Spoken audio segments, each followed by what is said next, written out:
everybody.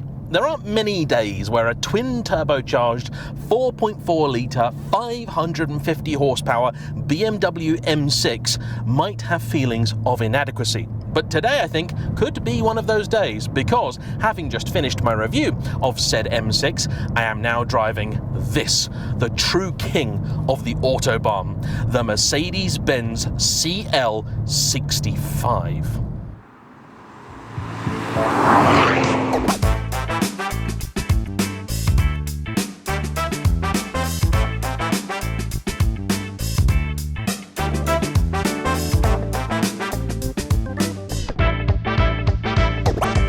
Are you already in automotive lust, about to hit the classifieds trying to find yourself a hot Mercedes-Benz? Well, don't forget to use CarVertical, my channel sponsor and the super-powered super search that cross-references a number of databases from around the world to give you all the information you want to have to hand when buying any used car, including accident damage, regardless of whether a car has been written off or not, potential mileage issues, usage as a taxi, and outstanding finance.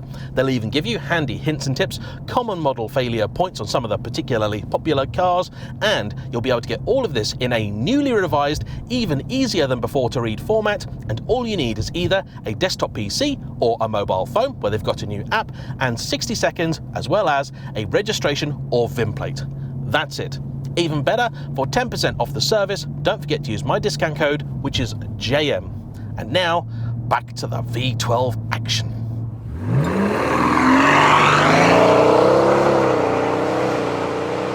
The evolution of AMG is an interesting one. They began as an entirely independent entity, providing upgrades to Mercedes-Benz customers with deep pockets. Come the 1990s, and they had been acquired by Mercedes-Benz, and soon after you had an entire range of AMG badged products. Though, in the early days, they gained a reputation for being somewhat inaccurate tools. They were sledgehammers rather than scalpels. Essentially, your AMG was just a slightly spicier C, E, or whatever class, but with a much bigger engine. To the sort of person that would normally have gone and bought an M3, they held little appeal. Then, over time, they became a little more finessed, a little more refined, and today, AMG has evolved to the point where they now produce what some would consider fairly serious track cars, the GTR, and of course, the AMG 1. However, over the years, there were certain badges attached to AMG products which have now acquired legendary status. The 43 initially, then later 55, and finally the 63, which I would say today is the one that is best known. But there was always another badge out there that even amongst automotive enthusiasts was considered virtually a yeti. It was a badge that many of us knew existed, but so few ever actually got to see in person, to the point where if you were told that actually they never really built any, you'd probably believe them. And that's the 65. The key difference between the 65 and 63 is simple. Though it may sound like just 2 more, the fact is it was actually 4 more. You see, where the C63 badge was historically attached to a car with a V8, first the legendary M156 6.2 litre, and later the mighty 4 litre biturbo, and now tragically a hybrid 4-cylinder, the 65 was reserved exclusively for V12s. Such as this, the CL65. The CL is already an odd beastie in of its own right. It's essentially easy to understand if you call it what Mercedes have on occasion, the S-Class Coupe. That means that much of the interior has been taken from the S-Class. However, these were considerably more expensive. In fact, the CL65 was likely one of the most expensive Mercedes in production at the time. In fact, the 65 badge has historically been attached to cars which are ludicrously expensive. Think near £200,000, and you probably aren't wrong. But even the base model CL was an opulent affair, and for this generation that would have been the CL500. They never did a 6-cylinder, and they certainly didn't ever do a diesel. The CL knew what it was, and it was a top-flight Autobahn stormer. I have to say, from in here, it really is quite magnificent. Gonna give myself a little bit of light, courtesy of the sunroof, and just enjoy this fabulous, fabulous leather, the beautiful switchgear, the gorgeous shapes, and just everything Now, I'm pretty sure you've worked out by now that this car isn't entirely standard. When Carl got it a few months ago, it was. It did need a little bit of TLC, and along with the modifications, he's also made sure to keep everything in top condition, including the replacement of many brake components, putting a new ECU in, and various other things. The visual modifications include the likes of extra carbon work fore and aft, under the engine bay, and stuff like this carbon steering wheel in here. The car has been entirely dechromed. The exhaust has also been altered. It now has 200 cell sports cats and a back box delete. But even so, when you're at normal cruising speed, you can barely hear it, and it really is a very calm and refined place. In comparison to the M6, which is already a very nice luxury car, this exists on simply a different level. Much of the cosmetic work on this car was done by Yorkshire Hydrographics, and Carl wishes to give them a special thank you.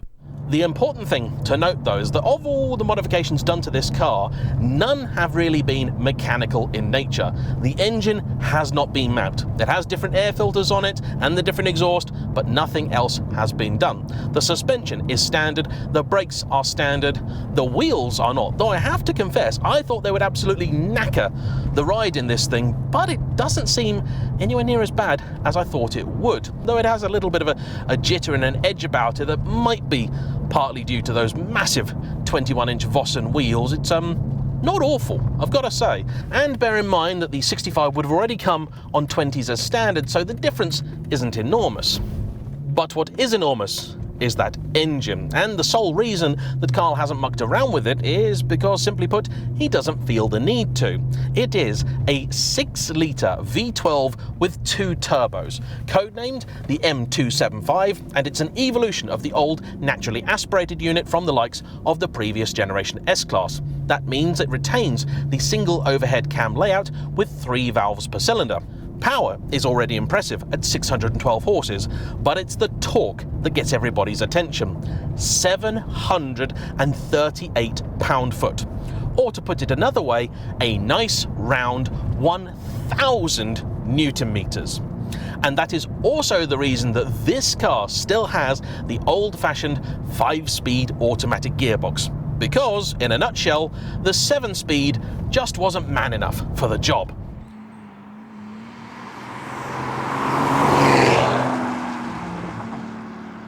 And it was really only for the 65 badged cars that 5-speed had a home for the years after this was produced. All of the others in the lineup have moved to a 7 and later 9-speed. You could also get the CL63 guys with the M156 naturally aspirated engine, but for ultimate street cred, this has to be the way to go. Not only does it feel absolutely glorious and just as special as it should for the money you'd have paid, but even when driving gently, you've got this constant reminder that up front is one of the world's most serious engines. But what happens when you put your foot down? Let's find out.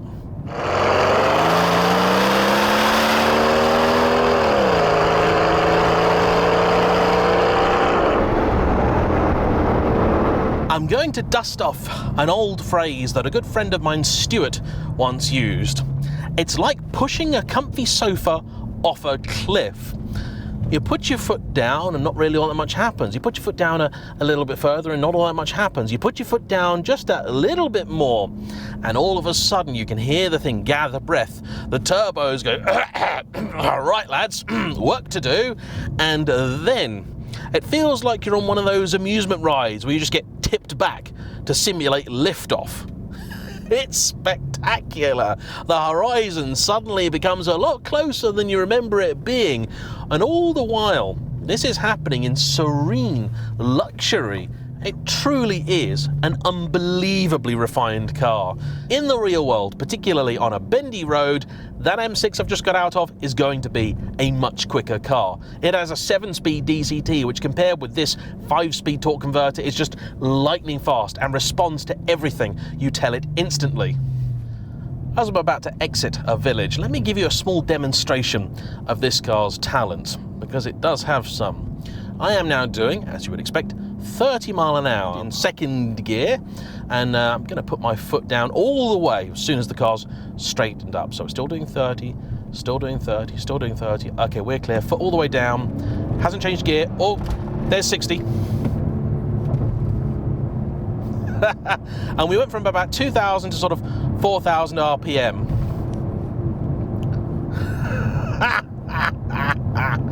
Amazing.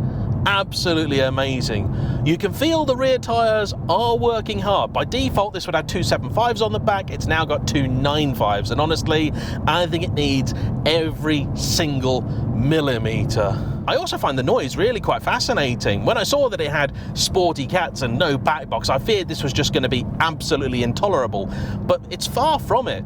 From outside, when it goes past and it's under load, you can certainly hear it, and it makes a really interesting combination of kind of Aston Martin V12 mixed in with a dose of old school Lamborghini, you know, Diablo Murcielago, not the high-pitched kind of sound of the newer stuff. It's very distinctive, very, very mechanical, lots of stuff going on. But from in here, it's very, very refined.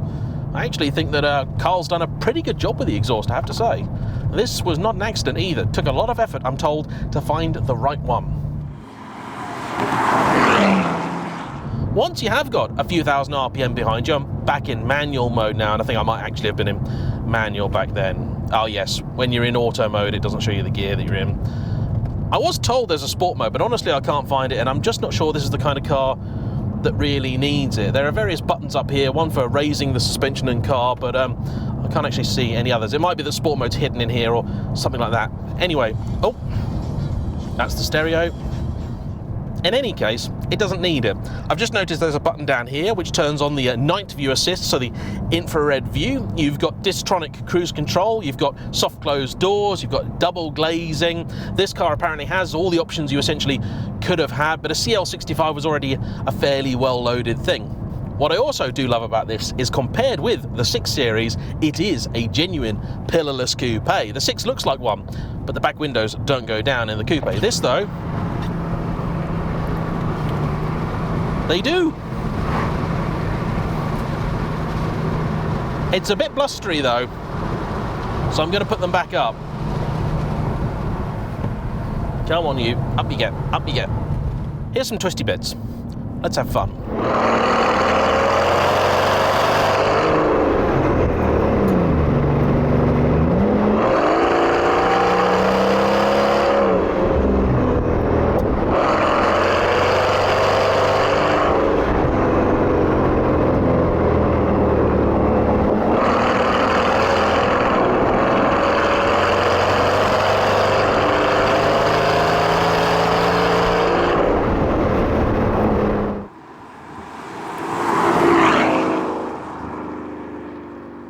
It is capable, but nowhere near as controlled as the 6 Series.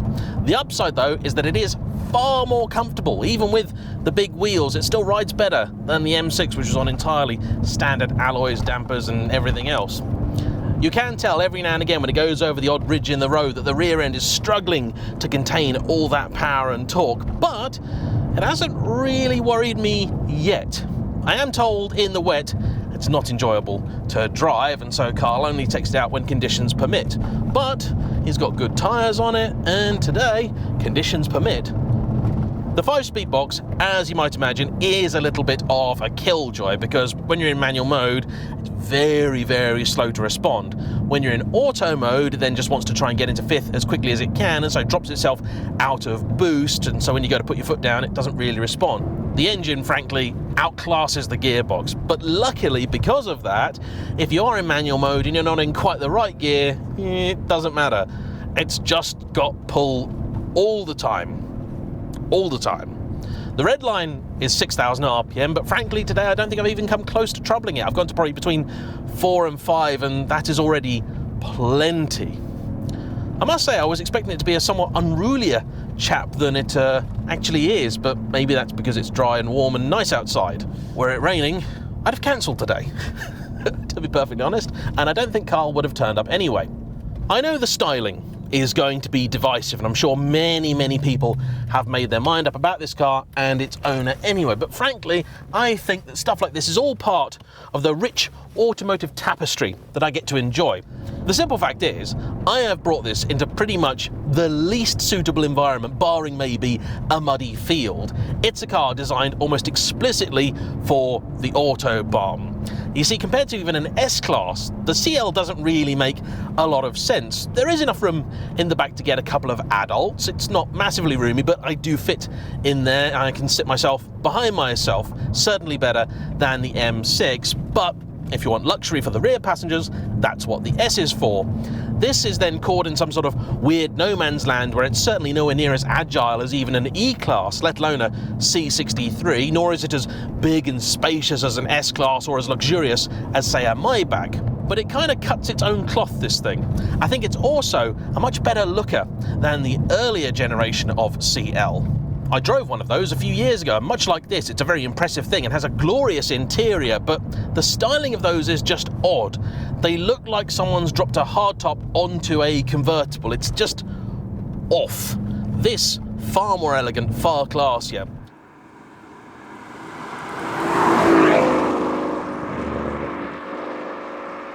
These came around in 2007. They were facelifted in 2011 or so, and they went on until 2014. The facelift actually changed the styling quite a bit. They did various other models and things like that, but the 65 was always the top of the tree. Apparently, just 20 of them may have come to Britain, and honestly, I'm kind of surprised if it's even that many. Today on Auto Trader, there is only one up for sale, and they're asking £43,000 for it. I couldn't even tell you whether it's worth that much money. I don't know if that's a fair price for it or not. But regardless, if you are brave enough to sign up for this, what awaits is a rather intoxicating combination of top class, incredible quality interior, very much outdated infotainment that is of its time and nowhere near as good as, say, even the iDrive of the day. The dash is nice enough. It's a big screen in the middle with proper gauges either side. I actually prefer the old generation look. It was a bit classier, and that is combined with this, I think, actually quite sleek and elegant body, which with a few modifications I actually would really quite like. You've still got a sunroof as well, which to me is a big plus, and yes, it weighs 2 tons, but with this amount of power and torque, it doesn't really care, and it will actually give you a pleasant surprise in the Benz as well.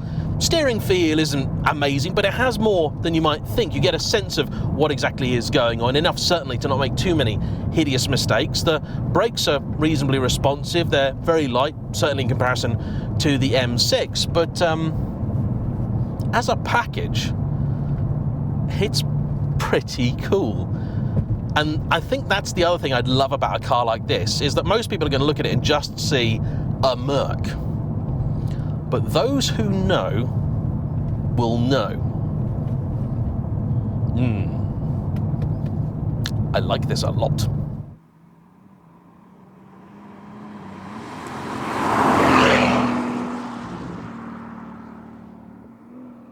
And in case you were wondering, no, it's not very good on fuel. On the motorway, it'll apparently do about 21 to the gallon, which is better than I expected. Rest of the time, no. Around town, it averages about 13, but it's a 6-litre twin-turbo V12. What did you expect? At the very least, it's got a decent-sized fuel tank at 90 litres, so it will get half-decent range when you're on a cruise, which, honestly, is exactly what this thing is built for. You want a kind of sporty car? Get the M6. You want an event? Get the CL65. Anyway, I want to say a huge thank you to Carl for bringing his car out today, and as ever, to you for watching. Don't forget to hit the like button, comment down below, subscribe if you haven't already, and I'll see you for the next one. Bye-bye.